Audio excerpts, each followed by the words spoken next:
Muraho neza bakunzi namwe inshuti za Physio Rwanda, mbahaye ikaze muri video y'uyu munsi. Uyu munsi nyemerera turebere hamwe ibintu bitanu byangiza umugongo buhoro buhoro, abantu benshi ntabwo babizi, kimwe nuko harimo ababizi ariko bakabyirengagiza. Ese wababara umugongo wawe ukavuga uti biraza kwikiza? Ikibabaje nuko hari ibintu abantu bakora buri munsi ariko buhoro buhoro bikaba ari byo bigenda byangiza umugongo batabizi. Hari abicara nabi bari ku kazi, hari abaryama nabi, hari abakoresha telefone amasaha menshi bunamye, nyuma y'igihe bakisanga umugongo waba utangiye kubabara.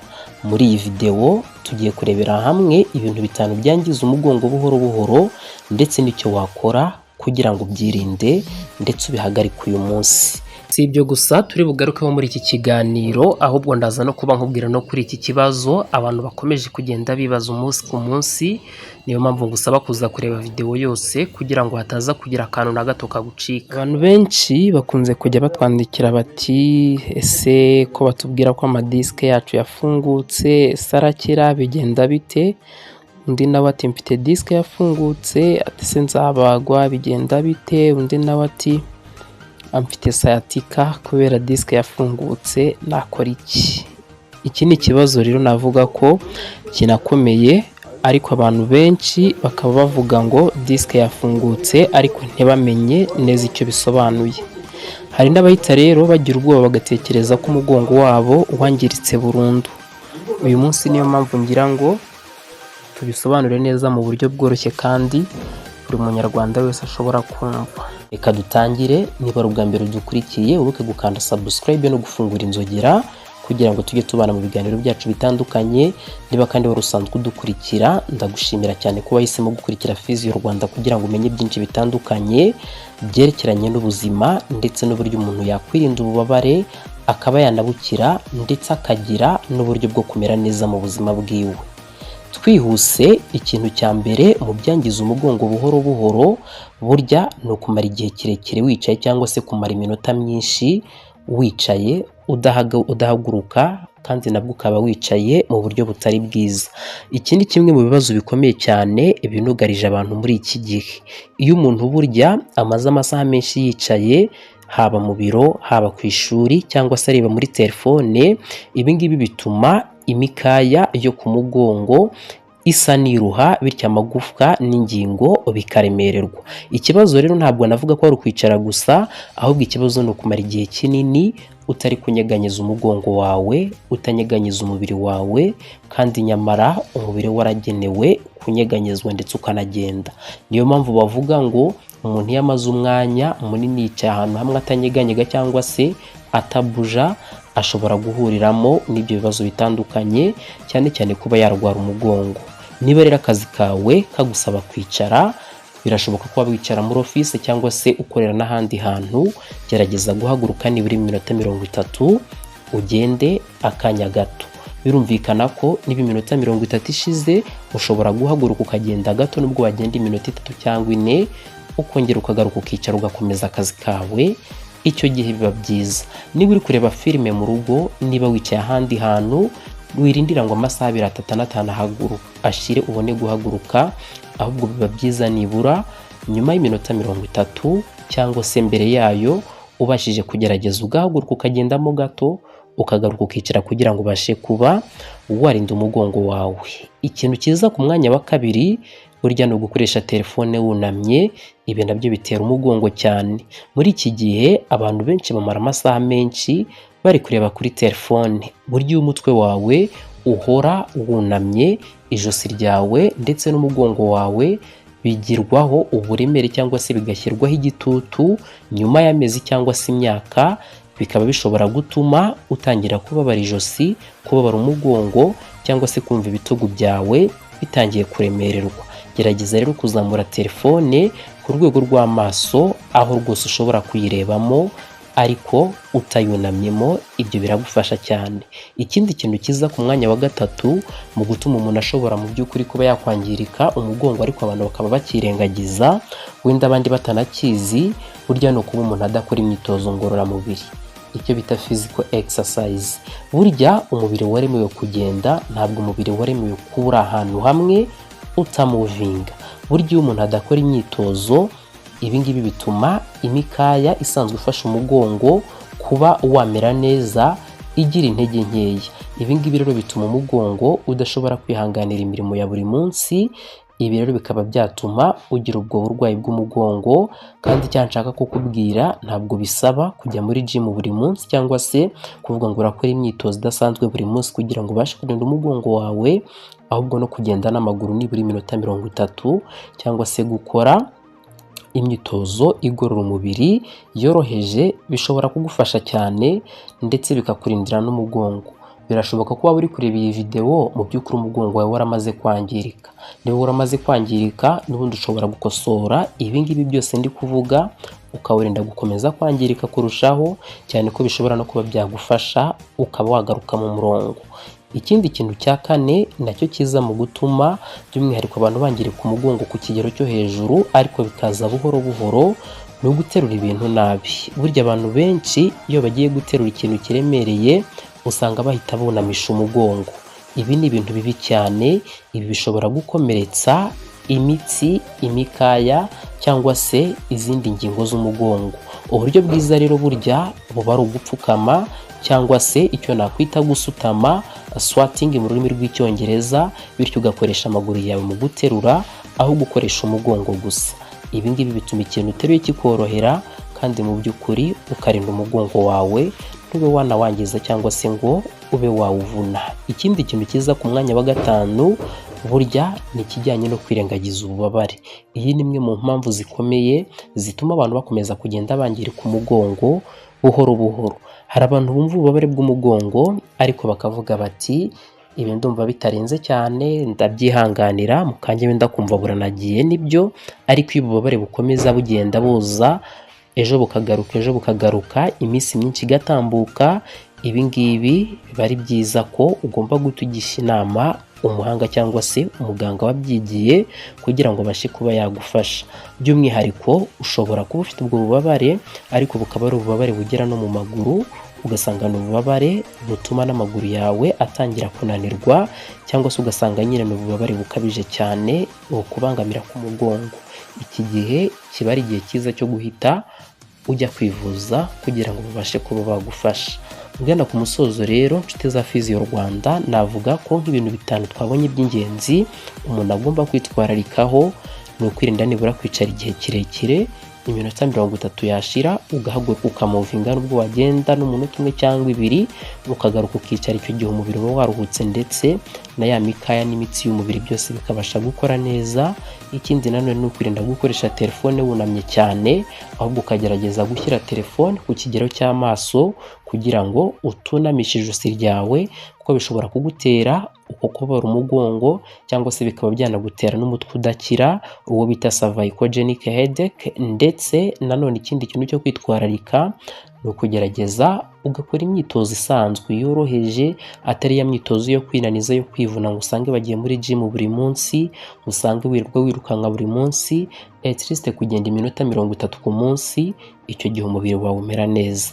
Ikindi kintu nanone twabonye ni ukurinda guterura ibintu nabi, ukagerageza guterura ibintu nibura wunamye cyangwa se usutamye kandi ubyiyegereje kugira ngo utavuna umugongo wawe. Ikindi kintu ari nacyo cya nyuma ni ukwirinda kwirengagiza ububabare. Ububabare buza nk'ikimenyetso, niba ububabare buje ufatirane ujye kwivuza hakiri kare kugira ngo nibura babashe kuba bagufasha, kuko nyuma hari igihe bikomera cyane ukaba wagira ikibazo cy'umugongo bikaba byanagutera paralize, ugasanga amaguru yawe yose ntakora, cyangwa se bitewe n'aho umugongo wawe wangirikiye ugasanga ubaye paralize, amaboko, amaguru byose nta na kimwe kiri gukora, bivuye mu kuba warirengagije bwa bubabare bwa mbere wumvise, bigakomeza kugenda bikura rero kubera ko utigeze ubyitaho ujye kwivuza. Umugongo rero ni ikintu cy'ibanze umuntu aba agomba kwitaho akawurinda mu buryo bwose bushoboka.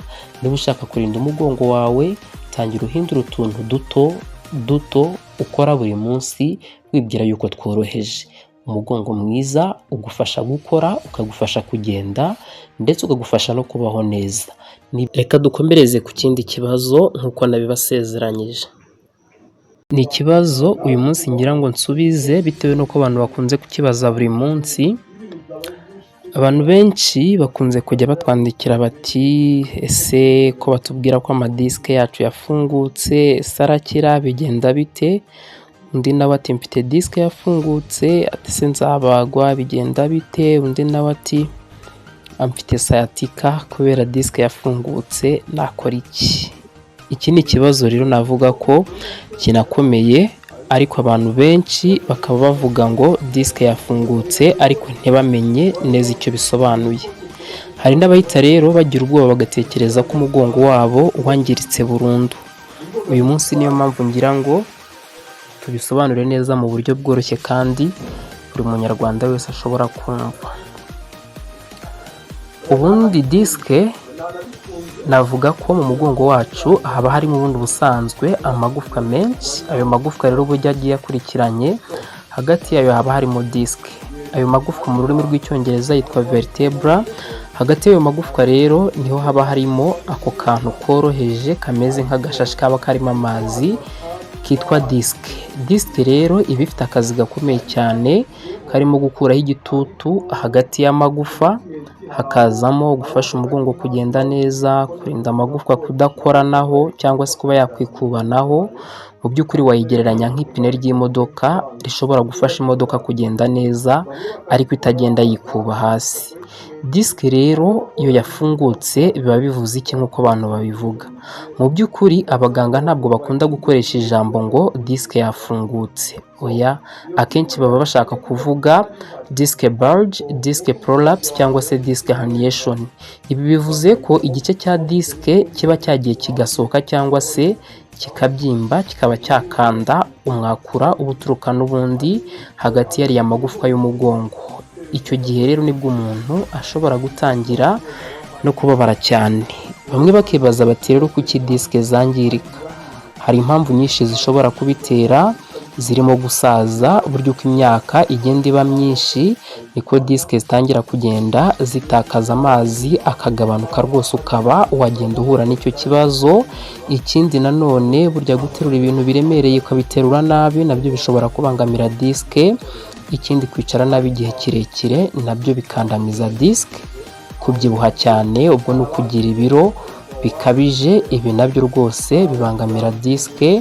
Ndetse no kubura imyitozo cyangwa se kubura umuntu udasanzwe ukora imyitozo ngororamubiri, ibi nabyo bishobora guteza ibibazo bya disike. Ntibagiwe ko umuntu ashobora no gukora impanuka ugasanga umugongo we urangiritse n'izo disike zikangirika. Bamwe rero bakibaza bati hari igihe umuntu nyine yumva n'umugongo umurya gutyo cyangwa se bakanamubwira ngo disike yarafungutse, ariko se mu by'ukuri ni ibihe bimenyetso cyangwa se n'iki gishobora kugaragaza ko umuntu afite disike ifite ikibazo? Reka nkubwire ko disike ishobora gutera kubabara umugongo, icyo ni kimwe. Ishobora gutera ububabare bumanuka mu kuguru, ishobora no gutera kandi gukakara cyangwa se kubyimbirwa kw'amaguru. Ishobora no gutera kuba umuntu yakumva utuntu tw'udushinge cyangwa se utuntu tujombajomba mu kuguru, ntibagiwe no kuba yagira intege nke. Akenshi rero iyo ari disike yo mu ijosi yangiritse ishobora gutera kubabara ijosi, ishobora gutera kubabara mu maboko bitewe n'uko haba hari imyakura ituruka mu ijosi ica mu kuboko. Ishobora kandi no gutera intoki kuba zaryaryata cyangwa se ukumva harimo utuntu tugenda mu ntoki tukubangamiye. Bamwe rero bakongera bakambaza bati se disike yafungutse bivuze ko icyo gihe umuntu aba agiye guhita abagwa, ubundi bigenda biti? Ntabwo kuba disike yafungutse cyangwa se yavuye mu mwanya wayo buri gihe bisobanuye ko umuntu aba agomba guhita abagwa. Oya, ni ukuvuga ngo iki ni kimwe mu bintu abantu benshi bibeshyaho, ariko abantu benshi bafite ikibazo cya disike bavurwa neza batabazwe. Akenshi burya gukoresha serivisi ya physiotherapy cyangwa se ubugororangingo, gukora imyitozo wandikiwe na muganga no guhindura imibereho n'uburyo witwara, ibi byose birafasha cyane.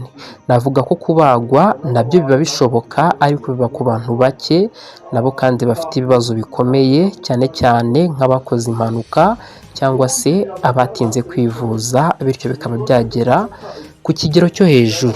Dore rero amakosa atandukanye abantu bakora akaba by'umwihariko yakomeza no kugenda bongerera ububabare buterwa na disike. Ni ukuvuga ngo ikosa rya mbere, hari umuntu ucyumva ko yarwaye disike ugasanga ni wa muntu wihorera mu buriri akumva ko nta kindi kintu agomba gukora, agomba kuryama gusa. Iki gihe rero uba uri gukora ikosa rishobora kongera ububabare. Ikosa rya kabiri burya ni ukugenda ugasanga umuntu arisiga imiti cyangwa se afata imiti gusa ariko ntagerageze gukora imyitozo. Ibi nabyo byamugiraho ingaruka, cyane ko disike itavurwa n'imiti, ahubwo iriya miti ishobora kugabanya ububabare bw'akanya gato, nyuma ukumva n'ubundi bwa bubabare burongeye buragarutse. Irindi kosa rya gatatu abantu bakora burya ni uguterura ibintu biremereye kandi banafite ikibazo cya disike. Iki ni ikibazo gikomeye umuntu aba agomba kukirinda. Ikosa rya kane ni ukwicara amasaha menshi. Ubundi abahanga batubwira ko niba wicaye iminota 30 igashira, ushobora guhaguruka ukagendamo gake ukongera ukaba wakongera ukicara. Ikosa rya gatanu nanone abantu bakunze gukora burya ni ukugira ubwoba bukabije. Akibwirwa ko disike yafungutse, disike yavuye mu mwanya wayo, ahita ahangayika akumva rwose ubuzima burarangiye. Reka nkubwire ko rero ibi ngibi biba bitagomba kugutera ubwoba bukabije. Ni nayo mpamvu ngiye kukubwira uko physiotherapy cyangwa se serivisi y'ubugororangingo iboneka cyane ku bitaro by'akarere ndetse no mu mavuriro akomeye, by'umwihariko ifasha. Iyi ni serivisi by'umwihariko ifasha mu kugabanya ububabare, kongera n'ubundi kwa kugenda kwiza k'umugongo, muvuma zibera mu mugongo, gukomeza imikaya ndetse n'imitsi n'ubundi biherereye ku gice cy'umugongo, kwigisha uko wakoresha umubiri neza. Ni nayo mpamvu nakubwira ko iyi imyitozo ikozwe neza ugakora physiotherapy neza bishobora kugufasha cyane, yewe hari n'ababikora bakabasha gukira. Ni ryari rero ushobora kwihutira kwa muganga? Burya igihe cyose umuntu yarwaye hari ibyo twita ibimenyetso mpuruza cyangwa se bya bimenyetso byihutirwa uba ugomba kubona, ukagomba guhita ujya kwa muganga, cyane cyane by'umwihariko niba ufite ikibazo cya disike. Iyo utangiye kugera utabasha kwihagarika cyangwa se kujya kuri toilette neza, icyo gihe rwose uba ugomba guhita ujya kwa muganga. Cyangwa se igihe utangiye kumva amaguru yawe ari kugagara, kumva ibinya bimaze kugenda bibamo byinshi, kumva amaguru yawe ntabwo uzi neza ukuntu ameze, rimwe na rimwe ugasanga kugenda biri kukunanira cyane, ukabona hari kuzamo intege nkeya zikabije ziri ku kigero cyo hejuru. Iki gihe uba ugomba guhita ujya kwa muganga byihutirwa. Hari n'uburyo rero ushobora kuba wakwirinda iki kibazo mu by'ukuri nubwo cyugarije benshi, binyuze mu gukora imyitozo ya buri munsi ariko itari ukwinaniza. Ikindi nanone ukirinda kwicara igihe kirekire nk'uko twabigarutseho, ugaterura ibintu neza, aho abahanga batubwira ko burya guterura ibintu usutamye cyangwa upfukamye ari byo byiza kuruta uko wakunamisha umugongo. Ikindi nanone ukagerageza kuringaniza ibiro byawe, kubera ko burya ibiro bibaye byinshi cyane nanone biragenda bigatsindagira wa mugongo, bikaba byakomeza guteza ibibazo by'amadisike. Ikindi nanone cyo kwitaho ni ugukomeza ya mikaya y'umugongo ndetse no kunda, kuko nibyo biba bishyigikiye za disike kugira ngo zigume mu mwanya wazo mwiza. Nsoza rero navuga yuko niba warabwiye ko disike zawe zafungutse udakwiriye kugira ubwoba, ahubwo mbere na mbere menya neza ikibazo ufite. Icya kabiri, umenye ko abantu benshi bavurwa neza kandi bagasubira mu buzima busanzwe. Icya gatatu nakubwira ni ukwirinda inama zose utahawe n'umuganga cyangwa se umuphysiotherapist wabigize umwuga, kubera yuko ashobora kukuyobya. Wibuke ko kubabara umugongo atari ko buri gihe bivuga ko ugomba kubagwa. Iki nacyo ndagira ngo nkitseho cyane. Nsoza rero niba iyi video igufashije, kanda like, ukande subscribe kuri Physio Rwanda, usangize iyi video umuntu wese wabwiwe ko disike ze zafungutse kugira ngo amenye ukuri.